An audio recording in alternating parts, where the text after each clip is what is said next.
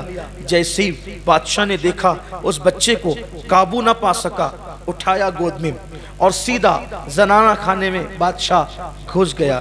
بادشاہ اس طرح نہیں جایا کرتے تھے زنانہ خانے میں، لیکن جیسے ہی ملکہ کی نظر بادشاہ کے گود کے بچے پڑی، یہ مانوس جانا پہچانا چہرہ، غور کیا، کہا بادشاہ جانتے ہیں مرحوم شہزادی کا بچپن ایسا ہی تھا نا، اس کی ناک دیکھو یہ مرحوم شہزادی کی طرح ہے، اس کے ہونٹ دیکھو مرحوم شہزادی، اس کی آنکھیں مرحوم شہزادی کی، ارے یہ تو مرحوم شہزادی کے ہو بہو دکھتا ہے۔ کس کا بچہ ہے؟ ارے وہ سامنے جو کٹیا میں مزدور رہتا ہے اسی کا بچہ ہے۔ یہ بچہ میری مرحوم شہزادی کی یاد دلاتا ہے، یہ میرے یہاں رہے گا، اب ہم اسے جانے نہیں دیں گے۔ بادشاہ نے کہا کہ بچے خریدے اور بیچے نہیں جاتے نا، تو پہلے اس کے ماں باپ سے پوچھنا پڑے گا۔ کوئی بات نہیں، غریب لوگ ہیں، ہم اپنے محل میں ان کو جگہ دے دیں گے، وہ ہمارے محل میں رہیں گے، ہم بچہ دیکھتے رہیں گے، تسلی ہوتی رہے گی، کسی کی گود خالی کرنا ہمارا مقصد نہیں، ان سے بات کرو۔ بادشاہ باہر آیا، کہا کہ ملکہ کی خواہش ہے کہ یہ بچہ محل میں رہے۔ مزدور نے جواب دیا بچے بیچنے کے لیے نہیں ہوتے۔ دیکھا قدرت کے انداز، کل یہ کھڑے تھے کسی بچی کو مانگنے کے لیے اور آج وہ کھڑے ان کے بچے کو مانگنے کے لیے۔